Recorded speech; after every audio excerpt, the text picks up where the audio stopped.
Hey everybody, I am AR Mar, and what I watched today is Book 3, Chapter 8 of Avatar The Last Airbender, The Puppet Master.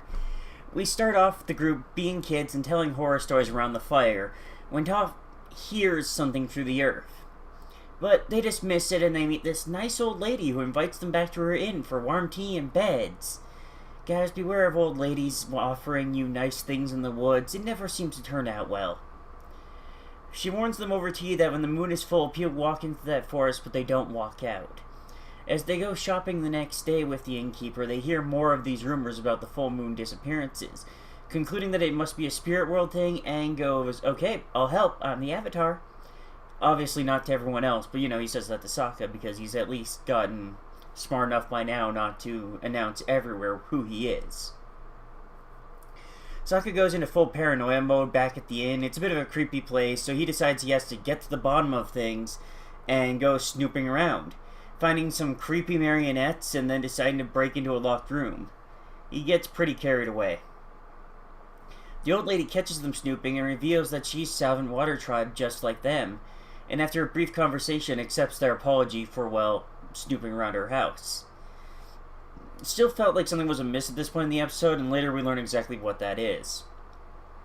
Over dinner, she tells them the story of how the Fire Nation systematically captured all of the Water Tribe's waterbenders, taking them as prisoners and basically stripping the Salvant Water Tribe of its military power. And yeah, it's pretty... you can see the changes in her face as her friends slowly get captured, and then she herself does too.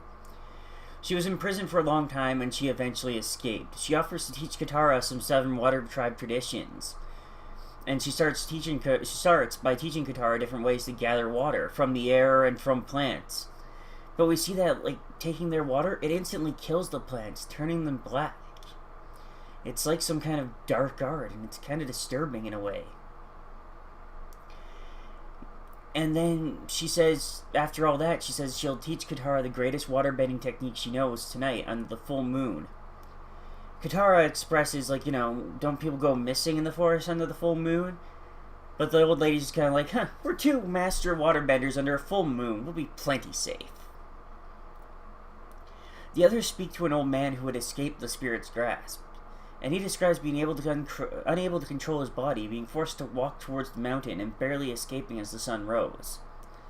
As the boys and Toph run towards the mountain to save the people, we see the old lady getting really creepy with Katara in the forest. They find and rescue the missing villagers, and are told that it's Hama who put them there, controlling people like an evil puppet master.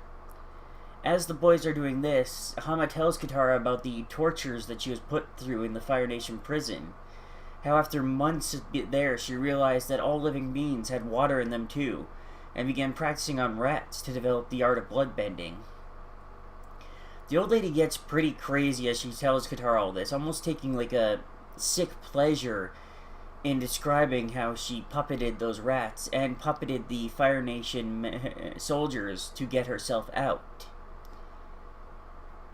She already loses points with me because she doesn't say anything about trying to get her friends out, only saving herself.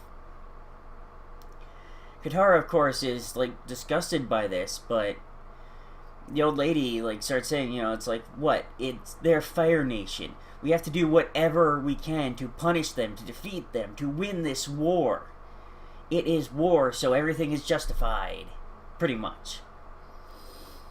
She is bitter and she is angry, and it shows in every, facet of her face. Gone is the kind old lady from earlier serving them tea. All that's left here is a vengeful spirit. As Katara refuses the old lady, she turns her bloodbending on Katara, moving her like a Dan puppet, and it is a very disturbing scene. Katara, thanks to the moon and her own skills, overcomes the bloodbending with her own bending, and just as she's about to defeat Hama in a really great duel, the boys arrive, accidentally giving Hama an edge in the fight. Katara manages to disable the boys, and in desperation, she uses bloodbending herself to stop Hama. And in this moment, Hama just kind of smiles and goes, I win. because she forced Katara to use bloodbending to learn the skill. And that was her goal, to make Katara learn. So, yeah, much as it sucks, Hama won. And you can see, like, how devastated Katara is at the end of this episode. She's crying. I mean, Hama is essentially a dark reflection of herself. A waterbender so hurt by the war with the Fire Nation that she became this dark, twisted thing. There could even be some fear that Katara herself might become like that. I don't think so, given how great a person Katara is, but like, you can see that sort of devastation, that feeling that, like, this person who was part of my tribe has become so twisted by this war, lost so much that she became this monster, and I had to drop to her level to defeat her. I really feel that. I mean, dang. It kind of sucks at the same time. I'm impressed that Katara mastered it so fast, but I can see how she's feeling. Like, yeah, it's a really heavy episode. I didn't have as much to say about it as some other episodes, but it is a really heavy episode and a really great story.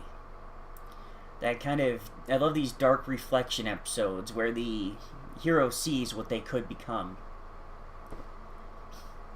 And yeah, thank you all for watching, and I'll see you next time.